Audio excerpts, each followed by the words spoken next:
शरीरस्य च वैद्यकेन योपाकरोत्तम प्रवरं मुनीना पतञ्जलिं प्राञ्जलिरानतोऽस्मि।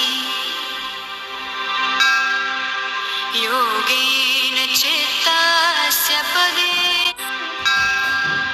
योगेन चित्तस्य पदेन वाचा मलं शरीरस्य च वैद्यकेन योपाकरोत्तम प्रवरं मुनीना पतञ्जलिं प्राञ्जलिरानतोऽस्मि।